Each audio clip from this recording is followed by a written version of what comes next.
আসসালামু আলাইকুম রহমতুল্লাহ। কেউ নেতা হতে চায়, কেউ কপাল বাড়ায় সিঁদুর নিতে চায়, আর কাউকে সিঁদুর দেওয়ার জন্য বাড়িতে এসে সাধে। এই ভারত হলো ঠিক সেই রকম রাষ্ট্র যাকে লোকে এসে সাধে, বাবা তুমি একটু মধ্যস্থ করো। মানে ইতিমধ্যে আপনারা জানেন, ভারতকে মার্কিন যুক্তরাষ্ট্র 15টি শর্ত দিয়েছিল যে এই 15টি শর্ত তুমি ইরানকে দাও। যদি ইরান এই 15টি শর্ত মেনে নেয় তাহলে আমরা যুদ্ধবিরতিতে যাব। কিন্তু ভারত বলছে, বাবা না, আমি এসব মধ্যস্থতা করতে আপাতত করব না।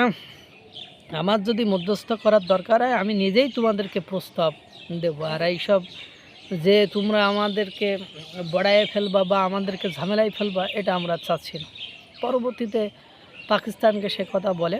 অবশ্য পাকিস্তানকে আমেরিকা যা বলবে, উঠতে বললে ওঠ, বসতে বললে বস, সেই লাইনে থাকা ছাড়া পাকিস্তানের বিকল্প কোনো উপায় অন্তর তাদের সামনে খোলা নেই। কিন্তু আমেরিকা নিজেকে এভাবে বিকিয়ে দেয়নি। তাদের ডিপ্লোম্যাটিক পাওয়ার, তাদের কূটনৈতিক শক্তি এতটা ভারসাম্যপূর্ণ যে তারা সবার সাথে ব্যালেন্স করে চলতে পারে। ইতিমধ্যে ইরানের যে দূতাবাসের দূত, ভারতে থাকা দূতাবাসের দূত ফাতিহ, তিনি বলেছেন যে আমরা ইরান, ইসরায়েল, আমেরিকার যুদ্ধের মধ্যস্থতাকারী হিসাবে ভারতকেই চাচ্ছি বা দিল্লিকেই চাচ্ছি। কেন চাচ্ছি?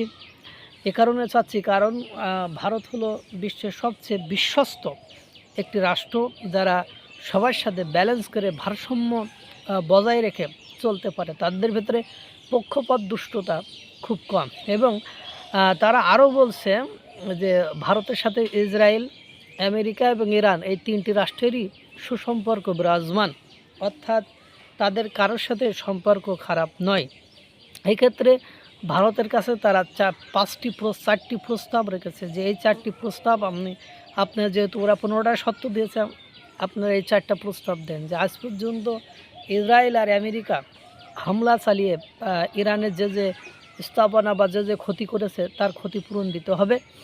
এবং হরমুজ প্রণালীর আপনার নিয়ন্ত্রণ ইরানের কাছেই থাকবে, এটা আমেরিকার কাছে দেওয়া হবে না। এই যে কিছুদিন আগে বছর হরমুজ প্রণালীর নিয়ন্ত্রণ আমেরিকা নেবে, এরকম একটা কথা উঠছে। এবং দেখেন যে তাদের ক্ষেপণাস্ত্র যেগুলো রয়েছে সেগুলোর উপর কোনো নিষেধাজ্ঞা আমেরিকা দিতে পারবে না বা ইসরায়েল দিতে পারবে না।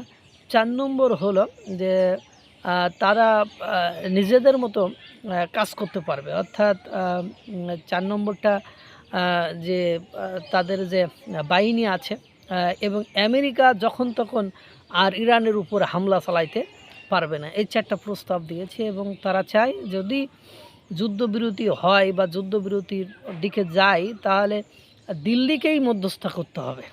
থেকে আমেরিকা কিন্তু প্রথমত চাইছে, কিন্তু মানে ভারত ওদিক থেকে রেসপন্স না পাওয়ায় এখন ঘটলে দেখবেন যে এর জন্য ভারত সর্বদলীয় বৈঠক ডেকেছে। মানে তাদের সকল রাজনৈতিক দলের, বিরোধী দলের রাজনৈতিক দলকে নিয়ে গতকালকে রাজনাথ সিংয়ের সভাপতিত্বে সেখানে বিক্রম মিস্ত্রি, তারপরে অমিত শাহ, সকলের উপস্থিতিতে একটা সর্বদলীয় বৈঠক ডেকেছিল এইসব বিষয় নিয়ে আলোচনা করার জন্য। তাহলে দেখেন মানে ভারত বর্তমান সময়ে কতটা বিশ্বস্ত।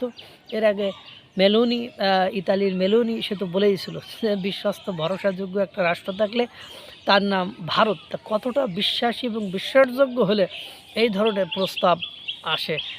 এজন্য দিল্লিকে আমেরিকাও চাই, রাশিয়াও চাই, আপনার ইরানও চাই, এর নামই ভারত বা দিল্লি। আল্লাহ তাআলা সকলকে ভালো রাখুক, সুস্থ রাখুক।